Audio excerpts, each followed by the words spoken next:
Thanks to the things which are changing, because women are becoming more powerful and more influential, and in every sector, and especially when it comes to baking, definitely yes, a lot of change in baking, and we should definitely appreciate and thank Pooja for bringing this revolution, and she's one of the main persons who can actually start this change in baking industry. Thank you, Pooja. Thank you. Today, we are going to touch base on the journey and the story of Chef Pooja Dhingra. We also call her sweetly as Macaroon Queen of India. And this is going to be a slight interaction between me and her. I wrote a few questions with her thing. So I'll be asking a few questions about touching on the journey, and you can... I hope I don't bore them with my answers. Yeah, I'll keep it short. Yeah. And later we will be, feel free to ask any questions, because this is all about like an interaction. It is a privilege to have her today in Hyderabad, and this is a journey where we would like to know. So, Pooja, tell us something about your family. We know, I mean, I heard your family is quite obsessed for the good food. Yeah, so, my family, it's a big problem, guys, you don't understand, because we can never lose weight in this family, because we are obsessed with food. We are the kind of people who will be eating lunch and talking about dinner. And my mother can just not get over my brother, father and me, because this is how we were raised. And my dad is, you know, the one who's obsessed with food, and that's how my brother and I got into it. And now I run a dessert shop, and my brother runs an Indian restaurant. So our fridge at one point always had butter chicken and cupcakes. So, and my brother then goes and marries a nutritionist. So now there are no cupcakes or butter chicken in the fridge, but we still we complain about that. But yeah, I come from a food obsessed family. And food is more like, you know, we travel for food. Like when we travel, all our plans are made according to, you know, restaurants that we're going to go to rather than sites. I don't remember the last time I went to a city and went to a museum, but I can tell you where to go and eat and where to go and buy ingredients. So that's my family. Great. So how come this interesting turn has taken? I believe your initial career choice was lawyer. You're supposed to be a lawyer? I hope there are no lawyers here. So how that interesting turn? Yeah, so I mean, for me it was basically, you know, I've been baking since I was little. I started when I was 6. And while I felt like everybody around me knew that I was going to get into this industry, I didn't know that yet. So I thought when I was 16, I thought let me study law. And I went to law school for exactly 2 weeks. And I saw the books and I said, this is not for me. And I'm more of a creative person. I like working with my hands. And I had the courage to go tell my family that I think I've chosen the wrong career. And they were super supportive, and they said, okay, what is it that you really like to do? And there was always this sort of dream to open a cafe even back then. So they said they believe in education, and they said education is important. So if you do want to open a cafe, then go study hospitality. And that's what took me to Switzerland. I went and studied hospitality and business both there. And yeah, so then that Switzerland, and then from there I moved to Paris to study pastry, and I don't even remember how long ago that was now. Okay. Yeah. So one coincidence here, you started baking and making brownies at the age of 6. I started cooking Maggi at the age of 7. But of course, no comparison. No. So, as you said, you were been to Switzerland and you pursued your baking thing. Tell us something, an interesting story about your first check when you're I think 18 years old when you did your internship. Yeah. And besides a small story, an interesting story about your first check. What did you purchase? What did you buy? It sounds very vain right now, guys, but I mean, so I did my first internship in Switzerland. It was part of our program. I was doing 6 months in school, 6 months in, you know, working. And the one good thing about Switzerland is that even the minimum wage is really high. And I stayed there for 6 months, and I managed to save a certain amount of money every month. And at the end of it, it was a struggle. It was the most terrible internship of my life. I have cried every single day. My feet have bled every day. It was, you know, you go through different experiences in life, which I think teach you what is good and what is bad. I think that experience that was so bad has actually gotten a lot of good for me today. But at that point was really bad. So a little treat, I went to Geneva and I bought a little bag for myself, which I still have. But yeah, that was And now I've actually reached a point where I want to sell everything. So I've come with this philosophy of living with everything that can fit in one suitcase. Oh. So I don't know how that's going to go. So My that baking is- stuff is only so much, but that's what I'm planning to do. Okay, great. So in 2009, I believe you came back to India, Yes. to Mumbai, after graduating from Lake View, Yeah. one of the finest culinary schools in the world. So after you got graduated from the greatest college and you learned a lot of good recipes and the foundation was great. I want to ask what made you getting into macarons? I think tell me about the shop. What is the store and the Switzerland which made or inspired you to get Yeah. into macarons? So I think it was my first weekend in Paris. I just moved from Switzerland, and it was I remember this very clearly because it was with a bunch of French friends, and they just came to me casually and they asked me, they gave me 2 brands of macaroons and they were like, which one do you prefer? And I was like, wait, what is a macaroon? And they were like, you're a pastry chef, you're studying pastry in France and you've never tried a macaroon. So it was kind of like, this is insulting to us. So they told me to go the next day to this store called Pierre Hermé, and they told me to go try the Mogador macaroon, which is a passion fruit one. And I was like, yeah, okay, this is like drunken party talk. But the next day I took their advice and I went to this store, and it was in the 15th arrondissement in Paris where I lived. And I stood in line, there was a long line, and then I saw a macaroon for the first time. And I was like, oh my god, this looks like a little burger, it's so colorful, what is this? I bought the passion fruit one and I stood out, and I still remember it, I bit into it. And I think passion fruit is such an acquired taste, and it was a mix of milk chocolate and passion fruit, which is sweet and sour, acidic, and the different crunch techniques. It was just like, I started asking myself questions as to, why have I never had this before? Why did I not know what it was? Growing up in Bombay, it always felt like every restaurant had the same pastry chef, because you had like 5 pastries that were available everywhere. You got Black Forest, pineapple cake, cheesecake, and like it feels like everywhere was the same. So I started asking myself, is it because people don't like it? Is it because it's the ingredients are difficult to find? Like, what is it? Why is it not available? Then my father came to Paris and I made him eat it, and he loved it. And my dad hates everything. So if my dad likes something that is not Indian, if he likes it, then I was like, okay, if dad likes it, everyone's going to like this. We have to make it happen. So then I moved back and then said, okay, let's try. And then going to your question of, yeah, my question was you moved to Mumbai, you tasted macarons, you might have fell in love with that, and you learned a lot of techniques. Yeah. But there is an international market is different in terms of like the weather is different, the climate is different. Mumbai is very hot and very humid, and your macarons texture and I think might have it's like I was 23, 22, 23 when I moved back, and you've studied in this best school with the best ingredients, and you're on this high horse, and you come back and you're like, I'm going to be the best pastry chef, and it's like life kind of slaps you in the face and you realize what is really the reality of things here. And I still remember having this argument with my mother, because she said when I just came back, firstly I was frustrated that the recipes were not working out. Nothing that I learned in school I could use, so I had to adapt and change everything. I think it was a very humbling experience. And then I started getting I don't know if this is the same in Hyderabad, but in Bombay everybody wanted everything eggless. And suddenly I was like, this is how how do I make this sponge cake that the main ingredient is egg? How do I make it eggless? And I had a fight with my mother and said, I'm not going to do this in my shop, I'm not going to do anything eggless. And my mother just looked at me and said, you learn. And then it was a tough journey, but you kind of understand that you have to adapt to what's available.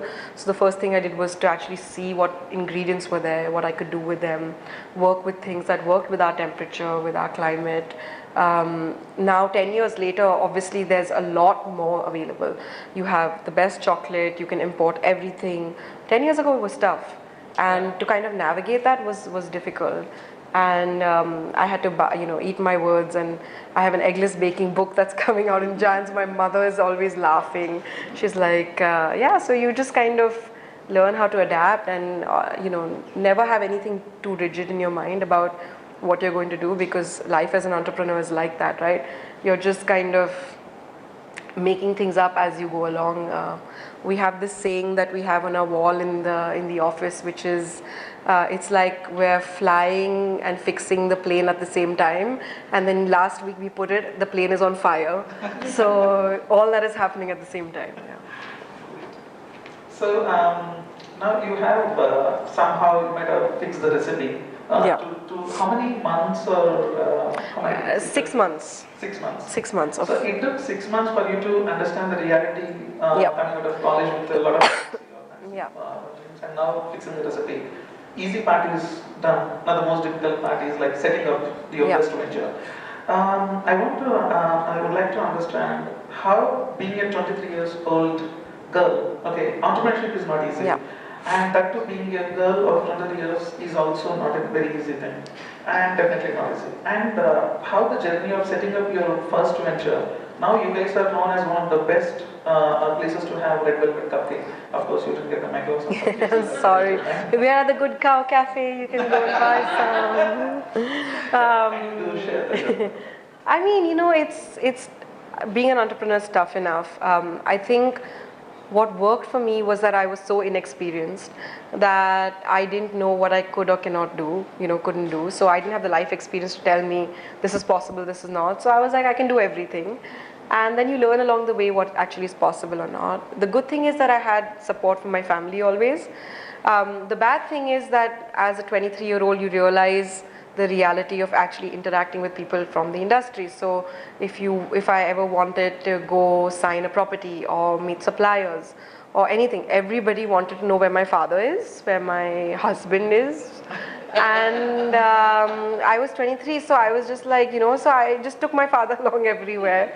And it just, I just knew that at the end of the day I have to get my work done. My father was happy to be involved in that sense and be there for me as a support. And I understand how privileged and lucky that is, because not everybody has that. And he was always there, so if anybody wanted to meet him, he would call them up and go with it. I still have this one, this one story when it actually hit me. So we had just set up our central kitchen and we were working out of there. And it was just 4 of us, and then someone from the government comes in and they're like, where's the owner? And then my team comes and gets me. And they're like, no. Firstly, they're shocked to see this young girl. They're like, where's the manager? And I'm like, I'm the manager, I'm the owner, I'm everything. So then he just looks at me, he's like, Kyun? Aapke husband off ho gaye? And I was like, really? This guy thinks that... I was first so taken aback that firstly, I was like, I'm 23, I'm not married. And then secondly, the only reason you will think that I'm running a business is because my husband is dead. So it's kind of like it hits you... the reality of what the situation out there is there, kind of hits you. But I think that I never knew whether it was about being a woman or whether it was about age. So I just kind of, played it to my advantage and used both being a girl and young to my advantage. Till today I send my printer messages like, please price kam kar do, and it works. So it's how you use it. No, I called him the other day and he was supposed to send me a delivery, and my office is amazed because I was like, Monday ko aayega ki nahi? And he's like, aa jayega pakka. I said, mother promise. And suddenly he's just like, acha, Tuesday. And Tuesday morning it was there. But I think there are some things as girls we can do and, use it to your advantage. Like, why does it always have to be a bad thing? So by the way, why did you name your venture as Day 15? Yeah, so like I was saying, the 15th arrondissement, the area in Paris, the locality was the 15th. Paris is divided into 20. Okay. And I lived there, I studied there, the Eiffel Tower is there. It was very, to me it was like my home for 1 year. Okay. And so when I moved back, I wanted people, when they walk into my pastry shop, to kind of have the same feeling that I had when I lived in Paris. So that's why the 15th. Le is your college? Le is just the in French, and it's the 15th, yeah. Oh, okay. Yeah. Okay. So people call it everything from le, li, la, le pandra. I mean, we hear everything. So what is the actual? Le 15. It's actually le 15, but we say 15, yeah. See your Insta following, Facebook following, and Macaroon Queen, and a lot of too much of fairy tale, right? I want to understand about the challenge in this journey. of setting a venture and being there? I mean, so I think that firstly, Instagram is a lie. No one's Instagram life is fairies and rainbows and butterflies. We try to be as real as possible, but that's a very small part of what actually goes on behind the scenes. I think that challenges are there every level, every step. It just changes from the challenges that I faced when I started are much different than the ones I face today. Today is about scale, about quality, about building team, about all of that, right? I feel like I have more to lose today than I did when I was 23. So I think the challenges are always there, and it's always about you're looking at your numbers every day. If you're not hitting your targets, it's not only me and 3 other people now. We're 120 people, and You're 120 members. yeah, and we're growing. So you're thinking about all the families you're supporting, and it's not about you anymore. So every mistake you make is not just a mistake for you, but it's affecting other people's livelihood. So that is definitely more impactful than when you're 23 and you're a kid and just doing it with 3 people. One thing, because you brought up your team then. Yeah. Everyone knows you or your firm for macarons or red velvet cupcake or something. But being an entrepreneur, you might have started at 23 with an obsession or vision that I want to set up my shop with macarons and it has to sell across the city and I should make a good money. That might be the initial thing. Now with a 120 member team, definitely you guys should have some certain values for your organization. You might have built, or last being a 1 decade, you might have built. So kindly share your values of life, and I'm very much interested in knowing that.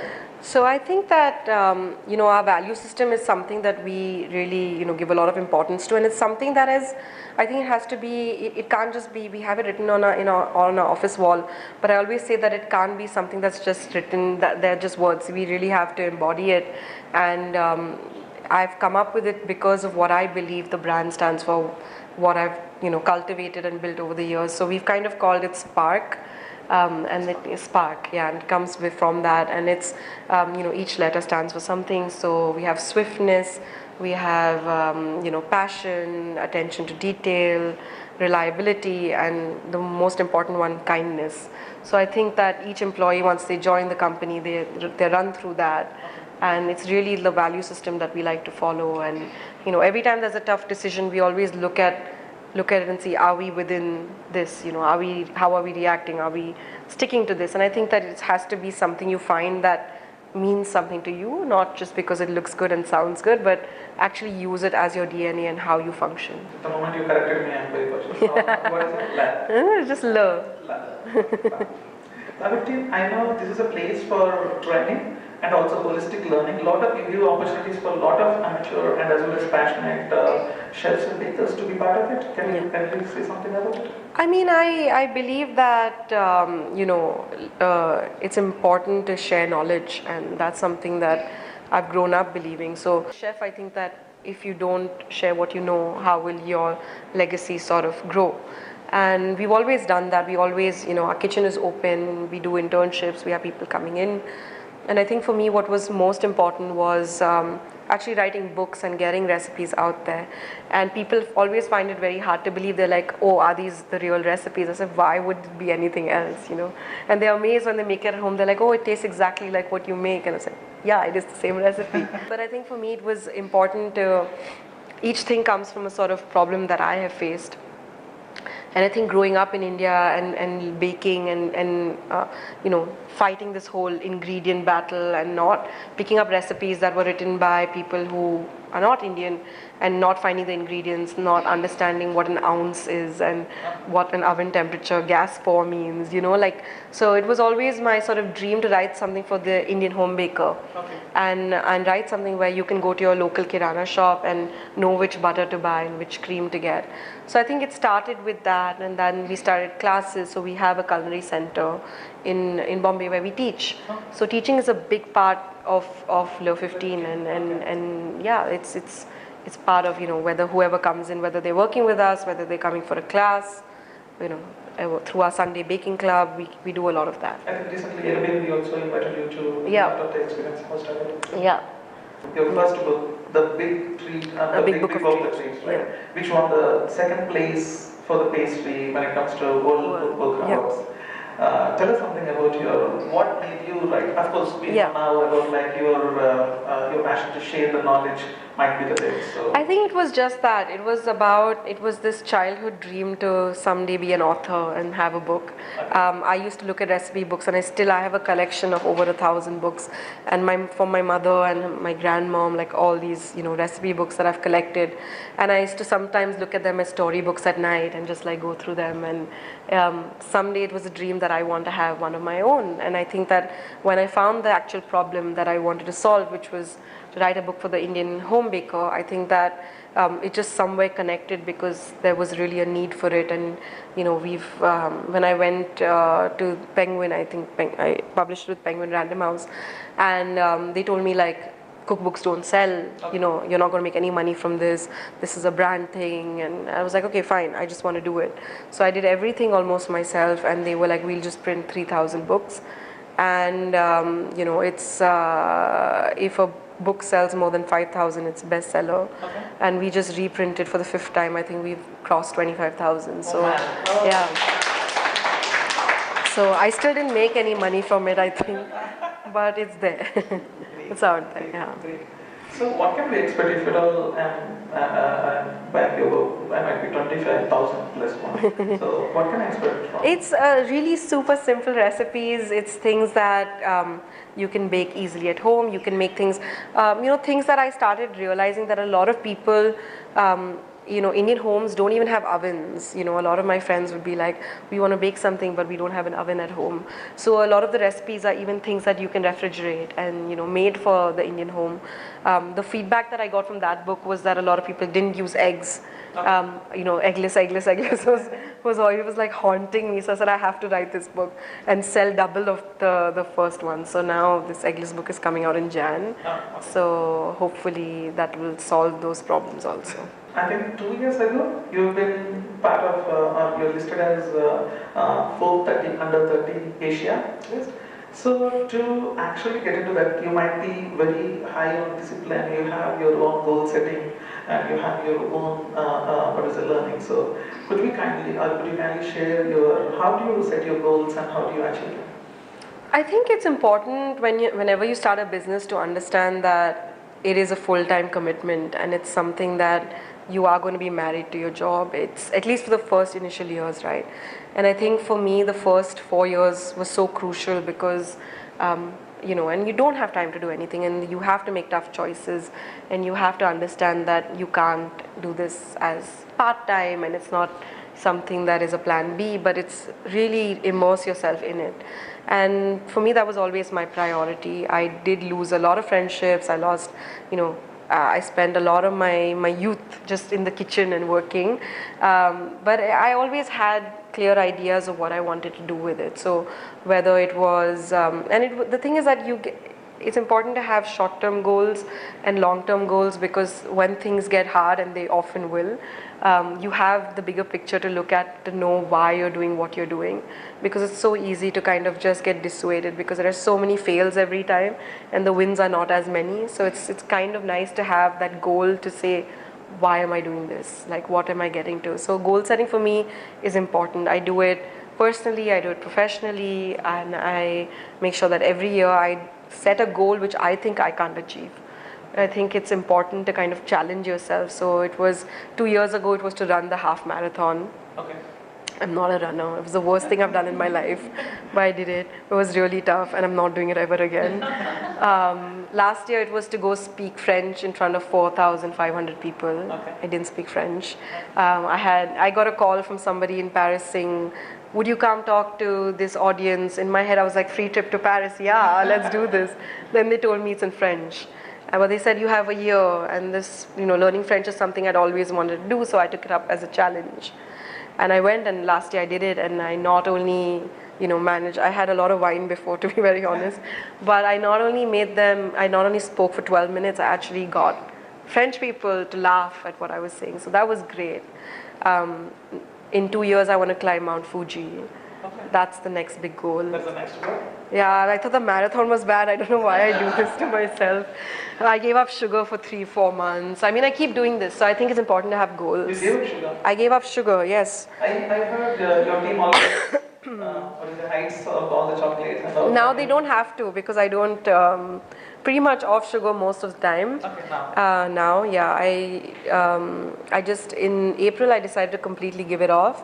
So for 3 months, for 120 days, there was absolutely no sugar at all.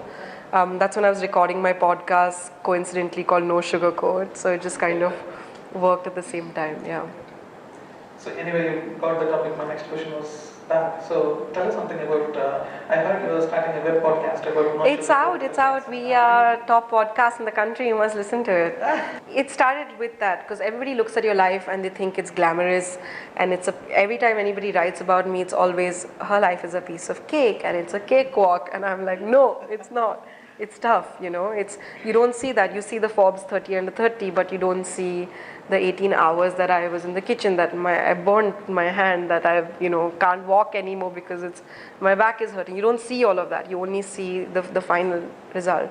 And I decided that I would talk to people from the industry, from F&B all around the world, and be like, this is what I think my journey is like, for people out there. So if you guys are really, wanting to start something in food or want to hear what it's like for different chefs, it's a good thing to listen to because I talk about that. I talk to them about a completely no sugarcoat, what it is really like, what culinary school is like, what life in the real world is like, and it's fascinating because everyone's journeys are sort of the same, and you realize that it's not easy, and no one's going to tell you that it is, and if they do, they're lying. Great. I'll subscribe to that. Please. So you're also a firm believer that women should be independent by all things, especially financially. So tell something about why you feel so strong about being a woman, obviously. So, firstly, I'm going to get you a woman's picture on this wall. I already texted my No, I think that it's something that I grew up kind of in a family where my mom was, my mother's a homemaker, and even though she worked more than any of us, it always felt like her work wasn't important, and I think that's, she always had to sort of, even though the dynamics of the home was such that she'd always have to ask for the money. And I always felt that, I would want to be at a stage where I never want to ask anybody for money. And I think that women in general, that should be your goal. And I think that through Love 15, if there was one thing that I've learned over the years, is that for the initial years, at least till about 2 years ago, I was doing this because I was passionate. I was doing this because I loved it.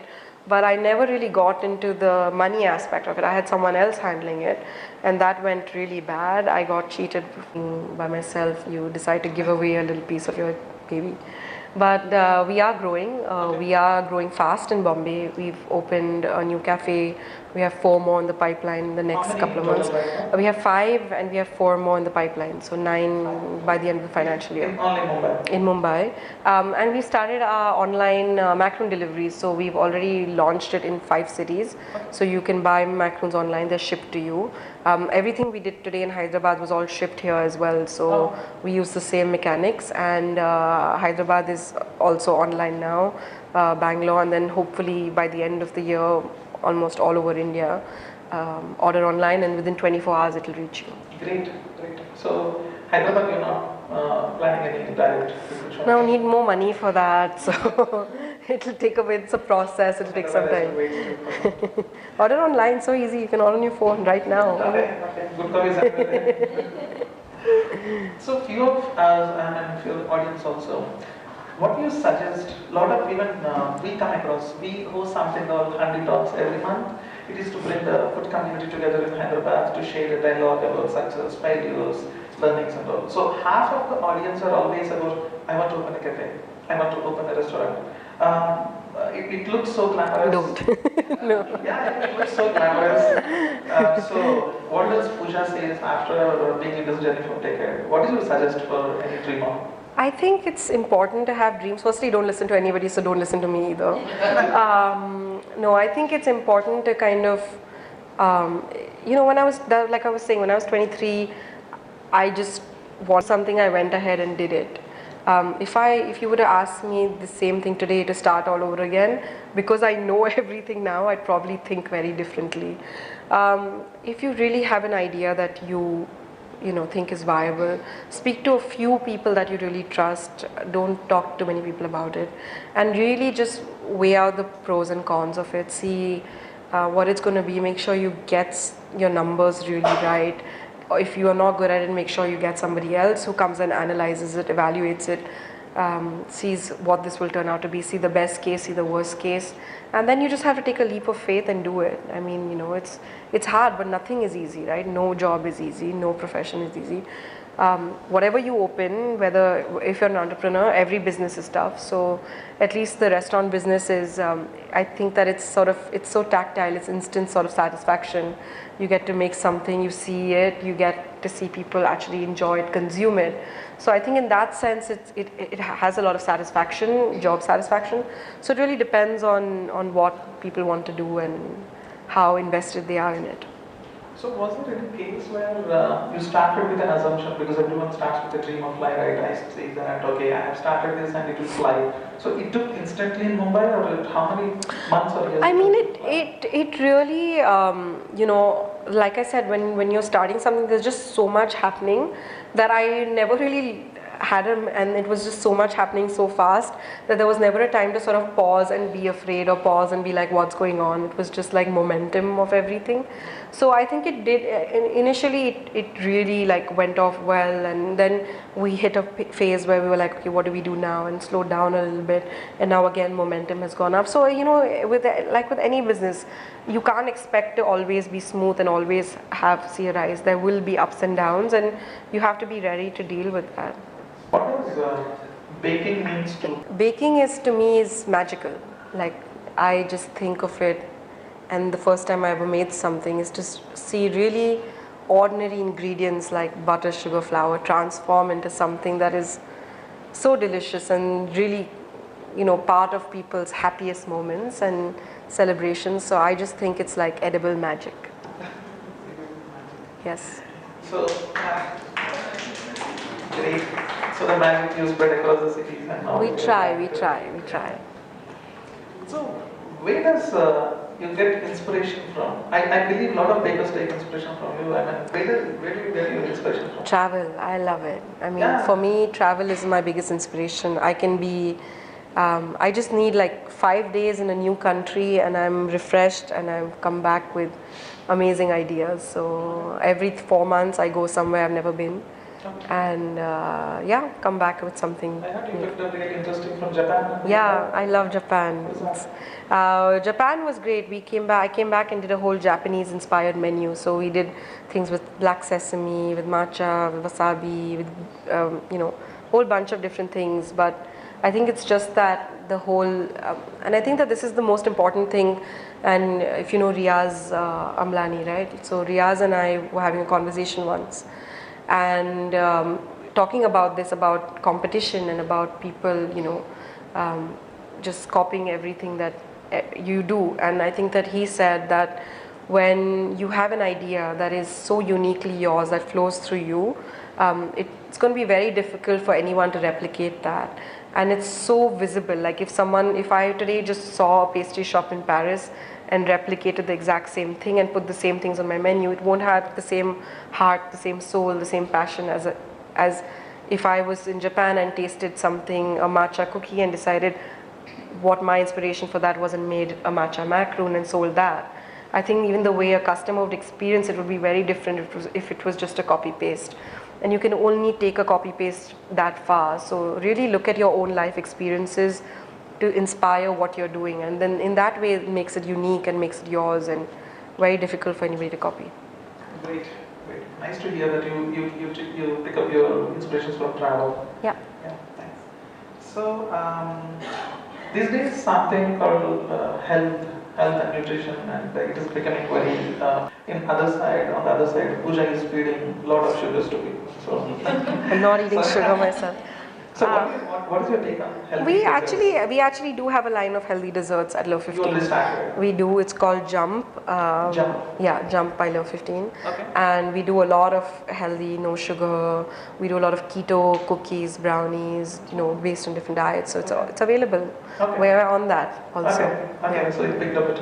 Yeah. No, it's when it started when I was training for the marathon actually Okay. 3 years ago. Okay. Because I had stopped sugar again, and I obviously love dessert and sweets, so I started making things that I could eat, which led to this whole line. Okay, great. So we can still enjoy macarons even though we don't want to have more sugar. Still, you guys. Not macaroons, something else. That recipe can't be changed. Yeah. So, final thing, tell something to our audience about what does Pooja says to have a 3 to 4 tips to have a perfect cake. Buy it from the 15.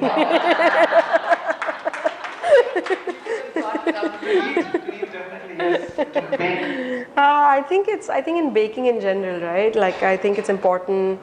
It's not like cooking, so you can't just be. When I cook with my grandmom and I ask her for recipes, she'll just be like andaze se, and I'm like, in baking this andaze se doesn't work.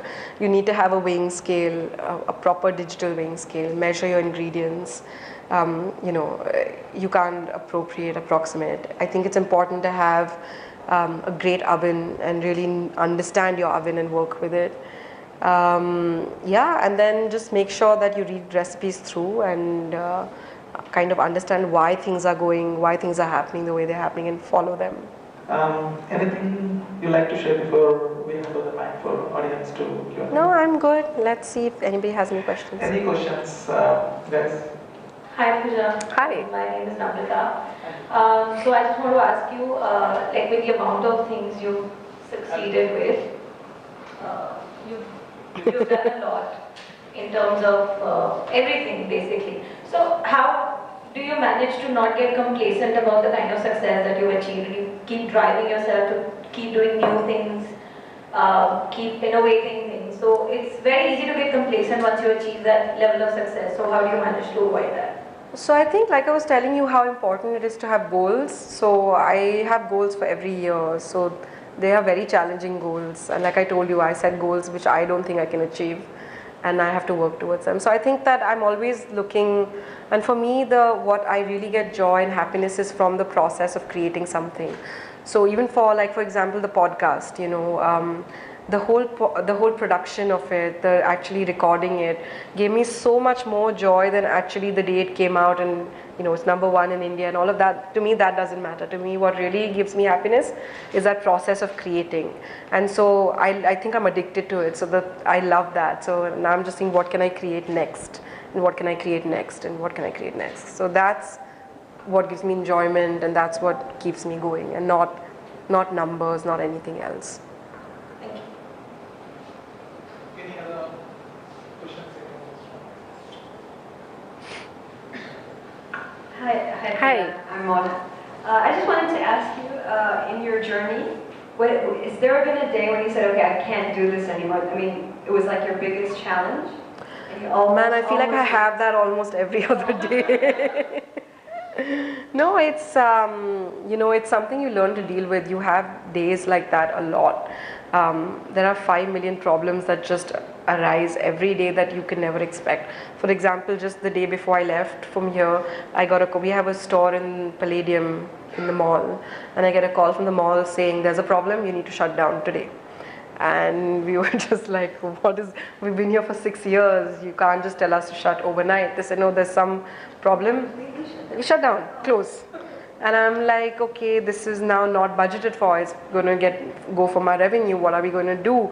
And you have to really think fast and be like, okay, there's a problem. You can look at it and be like, this is the worst day of my life, I don't know what I'm going to do, my store is shut. Or be like, okay, I'm faced with a problem, this is what I have to work out, this is the deficit, how am I going to make up for it, and plan something like coming to Hyderabad. So, I mean, it's about that moment of thinking fast and not getting bogged down by problems.